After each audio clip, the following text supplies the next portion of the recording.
We found out that with the release of Kraven and then it subsequently being taken out behind the woodshed and put out of its misery, that the Venomverse is officially over. We have to be honest, we had no idea this whole thing was even called the Venomverse, but now we're going to look at 10 reasons why the universe failed. And wait, what? 9 reasons can't be Morbius? Jesus, it's going to be harder than we thought. I'm Doc John, and this is the Labs Geek Podcast, and join us on the only channel made by geeks for geeks as we look at the top 10 reasons why the Venomverse died. And seriously, nobody ever called it that.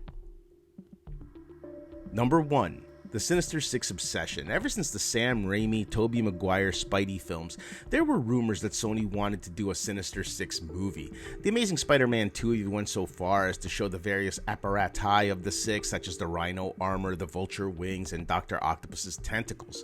We have no idea whose obsession this was, but even 20 plus years later, Sony was still trying to pull it off.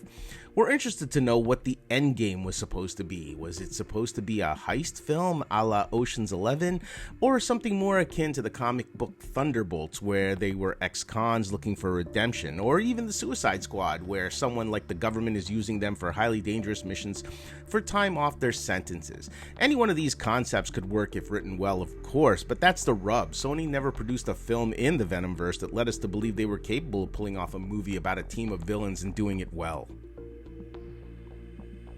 Number 2. Morbius. We may not be allowed by editorial to put Morbius as the other 9 entries on this list, but it deserves at least one entry. Tom Holland's reboot of Spider-Man, which brought the webhead into the MCU, was universally hailed by fans as a return to form after the disappointing Amazing Spider-Man 2. Venom came out and did very well monetarily, so while there was some confusion with regards to the lack of Spider-Man, the film was still able to find an audience and become profitable. So it was up to Morbius to demonstrate that this universe had legs. Morbius's abysmal failure pretty much doomed this verse as a viable alternative. It's not to say that it was unrecoverable, but it turned into an uphill climb almost immediately. It's too bad because Morbius is an interesting character, especially his turn in the Midnight Suns, but none of that character was in this movie.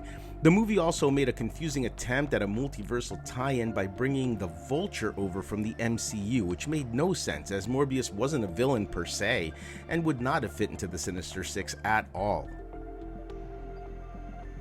Number 3. No Spider-Man.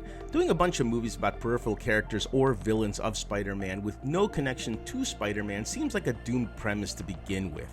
Madam Web, Venom, and Kraven are all inextricably linked to Spider-Man. Morbius is not as tied to Spider-Man, of course, but as we've already discussed, that movie had its own issues. It doesn't mean the movies can't work, but it would seem to us that you would have to provide an explanation as to why our favorite webhead was missing. Seeing as how Sony was allowed to exist as part of the MCU multiverse, it seems like they could have tied themselves to the multiversal saga, or even retroactively been the byproduct of Doctor Strange's spell in No Way Home. There were ways to make this work, because what would a world without Spider-Man look like? We actually got excited thinking about it, but whoever thought about these films never considered it, and we were left with a bunch of Spider-Man cast-offs with no reason to exist. Number 4.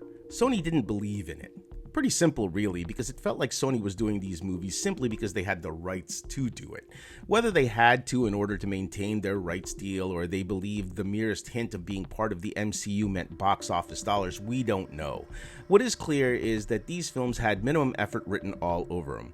The fact that they didn't even tie this universe peripherally into the wildly popular Spider-Verse tells you all you need to know about Sony's faith in these projects. Number 5. Was it a verse? As we've said before, we had no idea this was supposed to be an interconnected universe. Venom never showed up in Morbius or vice versa, and no one wanted to be caught dead in that Madam Web film, even though it tried to tie into the MCU with the inclusion of Ben Parker. Venom went to the MCU and came back in a complete waste of time. The Vulture came over and apparently found Chitauri technology in the Venomverse, rebuilt his wings even though he didn't build them in the first place, and decided to team up with a genetically engineered vampire for reasons. And Kraven references the Daily Bugle. And that's it. So it doesn't even feel as if these films were tied together in any meaningful way, much less as a shared universe. And we certainly don't need everything to be a shared universe. But then, what's the point of doing films of Spider-Man's villains and Spidey-adjacent characters to begin with? Number 6. a central protagonist. We've already discussed how Spider-Man wasn't a part of the proceedings, which we don't believe to be insurmountable. Again, one could have used this as a positive and pivoted. What if Venom were the central player and the Spider-Man of this universe? Venom could be the one that would seek out Madam Web's advice. Venom would be the prey that Kraven hunts because he would be a worthy adversary. Hell, Morbius could seek out Venom because the symbiote could be the key to stabilizing his blood condition, and these are just off the top of our head. It wouldn't even have to be Venom. It could be Kane, Peter's original clone. You could just hint at who he's cloned from, or hell, just use Ben Reilly in a modified Scarlet Spider outfit. There were hundreds of ways to do this with just the slightest bit of effort, which Sony obviously was not willing to put in. Number 7, the Marvel stepchild effect. This is not the first time being the redheaded stepchild of the Marvel Universe doomed a franchise. There have been numerous cast-offs during the years that all suffered from Marvel refusing to acknowledge their existence. There was Agents of S.H.I.E.L.D. that so badly wanted to be part of the MCU but never got any love from mommy. There was also the Inhumans, but that was like the year of the gas leak. And of course, there was the Netflixverse, which actually fared pretty well and had some standout seasons, but certainly never had the support of the MCU. The Venomverse was like many of these. Everyone knew these characters were from Marvel, but everyone also knew that the MCU wanted nothing to do with them, which is akin to the kiss of death. And if you don't think a minor rub means anything, just look at the love characters like Blade, Gambit, and even Elektra got for just being in Deadpool Wolverine. Number 8. 8. I forget what 8 was for, and if you get that reference, you are old. Now, if you've come this far and you like what you've seen, please think about going down there, hitting the like, hitting the subscribe button, and just giving us a little love and support. You guys are amazing. We love interacting with you in the comments, even the negative ones, we do. So give us some support, help keep this channel by geeks for geeks, and let's just get back to the list. Thanks for supporting us. Number 9, Morbius. Okay, we're putting this as 2 entries because they released it twice, and it killed the entire franchise. Twice. Number 10, terrible movies. Would it have mattered if Tom Holland showed up in a couple of these films? Well, yeah. Sure, it would have mattered, but not in any appreciable way. Morbius was a terrible movie. Madam Web was equally as bad, which is an impressive feat all on its own. Kraven was better, but short of a Kraven's Last Hunt film, which was never going to happen, a cameo here and there would have done nothing. In fact, none of the things listed here could have overcome the craptacularness of this set of films. In the end, you have to produce something worth watching outside of a gimmick, and we never got that. We can't honestly say that any of these movies were good. Serviceable, maybe, but even the failed DCEU had some great entries. Man of Steel, Wonder Woman.